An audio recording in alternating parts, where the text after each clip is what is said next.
یہ نہیں فرمایا میں نے بڑے تقوی کیے پرہیزگاری کی تو بچ گیا، فرمایا جو بھی تقوی اختیار کرے گا، جو بھی صبر کرے گا، اللہ اس نیک کے اجر کو کبھی ضائع نہیں کرے گا۔ پھر فرمانے لگے جاؤ آج تم پر کوئی گناہ نہیں، جاؤ ایک دم ہی اسی وقت ہی فرمایا جاؤ میں نے تمہیں معاف کیا، جاؤ میں نے تمہیں معاف کیا۔ اور فرمانے لگے میری دعا ہے کہ میرا رب بھی تمہیں معاف کر دے۔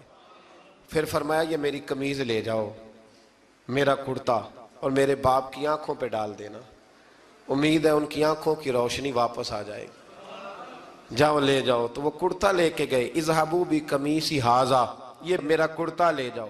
دیکھو اللہ والوں کے وجود سے جو چیز لگ جائے تبرک بن جاتی ہے۔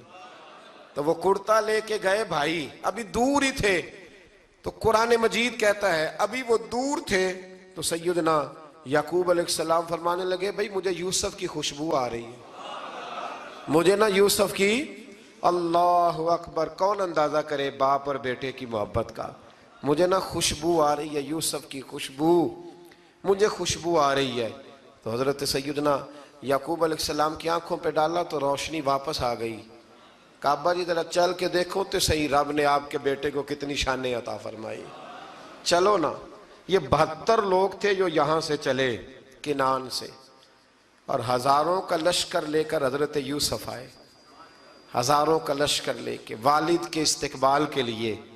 اور جب باپ بیٹے کی ملاقات ہوئی تو امام غزالی فرماتے ہیں 4 لوگ دنیا میں بڑا ہی روئے ہیں، ایک حضور بڑا روئے ہیں امت کے غم میں، اور ایک سیدہ فاطمہ بڑا ہی روئی ہیں حضور کے وصال کے بعد، اور تیسرا فرماتے ہیں یعقوب بڑا ہی روئے ہیں حضرت یوسف کے لیے، بڑا ہی، اور چوتھے امام زین العابدین بڑا ہی روئے ہیں واقعہ کربلا کے بعد۔ یہ 4 لوگ بڑا ہی روئے۔ پھر جب ملاقات ہوئی دونوں کی تو اس درد سے ملاقات ہوئی کہ ہر آنکھ اشک بار ہو گئی، باپ بیٹا اتنی وارفتگی سے مل رہے تھے، اتنی وارفتگی سے کہ دائیں بائیں انہیں خبر ہی نہ رہی کہ باقی لوگ بھی ہیں۔ حضرت علامہ اسماعیل حقی نے لکھا ہے کہ جناب جبریل امین حضرت یعقوب کے کان میں کہنے لگے بس کریں، اوپر تو ذرا نظر اٹھائیں، فرشتے بھی دیدار کے لیے آئے ہوئے ہیں، دیکھیں اللہ کے فرشتے بھی آئے ہیں اس منظر محبت کو دیکھنے کے لیے۔ حضرت سیدنا یعقوب علیہ السلام، حضرت یوسف کی والدہ، اور پھر آپ کے 11 بھائی سارے آپ کے لیے سجدے میں گر گئے۔ تو حضرت یوسف کہنے لگے ابا جی یہ وہ میرا خواب ہے جو میں نے بچپن میں دیکھا تھا، یہ وہ میرا خواب ہے۔ حضرت سیدنا یعقوب علیہ السلام پھر کم و بیش لگ بھگ 23 سال، کچھ نے لکھا ہے 40 سال مصر میں رہے، اور جب وصال ہونے لگا تو حضرت یوسف سے فرمانے لگے بیٹا مجھے یہاں دفن نہ کرنا، مجھے وہیں لے جانا جہاں میرے والد دفن ہے۔ وہاں جا کے وہ دفن ہوئے۔ حضرت یوسف علیہ السلام نے پھر سالوں حکومت کی مصر پر، پھر وہیں ان کی تدفین ہوئی، اور جب تدفین ہوئی تو اختلاف ہو گیا، ہر قبیلہ کہتا تھا ہم نے اپنی طرف یوسف کو دفن کرنا ہے، اس لیے کہ جس طرف ان کو دفن کریں گے خوشحالیاں ہوں گی۔ پھر فیصلہ ہوا کہ سنگ مرمر کے تابوت میں رکھ کے حضرت یوسف کو دفن کیا جائے، اور دفن کرنے کے بعد ایسی جگہ پہ دفن کیا جائے جہاں سے پانی چھو کے گزرتا ہے۔ تو ان کو وہاں دفن کیا گیا، پانی چھو کے گزرتا تھا، لوگ کھیتیوں کو لگاتے تھے، اور مصر سرسبز و شاداب رہتا تھا۔ اور پھر حدیث پاک میں موجود ہے، مولا علی شیر خدا رضی اللہ تعالی عنہ فرماتے ہیں کہ نبی کریم علیہ السلام کی بارگاہ میں ایک اعرابی آیا، حضور نے فرمایا کچھ مانگ لو اس دیہاتی سے۔ حضور نے فرمایا ہے آج وہ مائل باتا، اور بھی کچھ مانگ لے۔ تو وہ کہنے لگا حضور آپ مجھے سواری کے لیے اونٹ دے دیں۔ حضرت علی کہتے ہیں میں نے کہا ہے افسوس، مانگا بھی تو کیا مانگا۔ حضور نے فرمایا چل کچھ اور مانگ لے۔ کہنے لگا چلے آنے جانے کے لیے کرایہ بھی دے دے، زادرہ بھی دے دے، کھانے کیا مانگا؟ تو حضور علیہ السلام نے اسے دے دیا۔ تو محبوب فرمانے لگے تجھ سے تو موسیٰ علیہ السلام کے دور کی وہ بوڑھی اچھی تھی۔ کہا وہ بوڑھی کون سی بوڑھی؟ تو حضور علیہ السلام فرمانے لگے رب کریم نے حضرت موسیٰ کو حکم دیا کہ جب آپ مصر سے نکلیں تو حضرت یوسف کی قبر کو کھود کر ان کا تابوت بھی ساتھ لے جائیں۔ تو حضرت سیدنا موسیٰ علیہ السلام نے عرض کی مالک وہ کیسے پتہ چلے گا؟ فرمایا وہ تو آپ نے خود ہی پتہ کرنا ہے، کہ وہ تابوت کہاں ہے، وہ دریا کے اندر تھا، کیسے پتہ کرنا ہے؟ پتہ کرتے کرتے پتہ چلا کہ ایک بوڑھی اماں ہے، اسے پتہ ہے تابوت کہاں ہے، وہ کدھر ہے تابوت، تو بوڑھی اماں کو پتہ ہے۔ حضرت موسیٰ بوڑھی کے پاس گئے، کہنے لگے اماں وہ تجھے پتہ ہے یوسف کی قبر کہاں؟ کہنے لگی پتہ ہے۔ تو کہا اماں پھر بتا دو، کہنے لگے مفت میں بتا دوں، نبی کے مزار کا ڈریس اور فری میں بتا دوں، یہ کیسے ہو سکتا ہے؟ تو حضرت سیدنا موسیٰ فرمانے لگے چل قیمت لے، طبرانی کی حدیث ہے، حضور بیان فرماتے۔ حضرت موسیٰ کہنے لگے بتا کیا لے گی؟ کہنے لگی مجھے نا جنت میں وہ والا مکان دلائیں جس کے پڑوسی موسیٰ علیہ السلام ہو، میری اور آپ کی دیوار کٹھی ہو، کیا عقیدہ کند، اللہ اکبر۔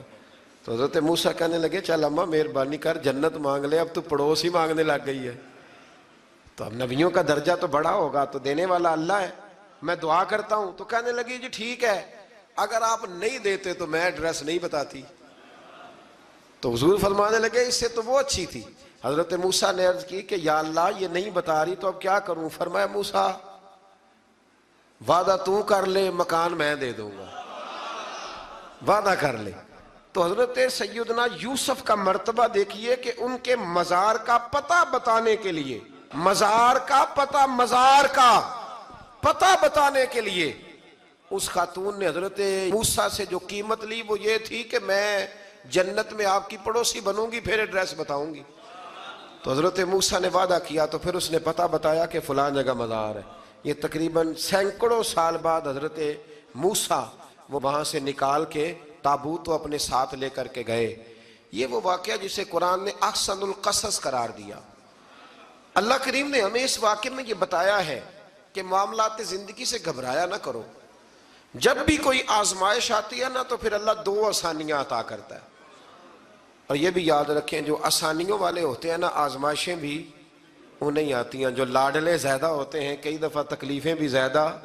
اللہ تعالیٰ لاڈلوں کو تکلیفوں سے محفوظ رکھے، لیکن تکلیفیں بھی زیادہ انہیں آتی ہیں۔ حضرت یوسف لاڈلے تھے تو سیدھے کنویں میں گئے تھے، لیکن اللہ بڑا کریم ہے، بھائیوں نے 20 درہم قیمت لگائی تو رب کریم نے فرمایا دیکھنا پھر میں اپنے یوسف کی کیا قیمت بیان کرتا ہوں۔ پھر کروڑوں اور اربوں قیمت لگی، پھر کہاں کی آزمائش تھی، کہاں کی بات تھی، وہ ہر جگہ صابر رہے، کسی جگہ ان کا کوئی شکوہ نظر، ایک تقوی، دوسرا صبر، خاموشی۔ ہم لوگ نہ بول کے لڑ کے فتح حاصل کرنا چاہتے ہیں، یاد رکھنا۔ آخری بات عرض کرنے لگا ہوں، صبر کرنا اور کام کرنا، صبر کرنا اور اپنے حصے کا رزلٹ اپنی مرضی کا نہ مانگنا، رزلٹ رب کریم کی مرضی کا، نتیجہ صبر کریں اور اپنے حصے کی ڈیوٹی کریں، پھر دیکھیں اللہ کتنا عطا فرماتا ہے۔ ڈیوٹی میں بھی کمزوری نہ کریں اور بے صبری کا مظاہرہ بھی کبھی نہ کریں۔ اللہ تعالی ہمیں حضرت یوسف کا صدقہ نصیب فرمائے۔ آخر دعویٰ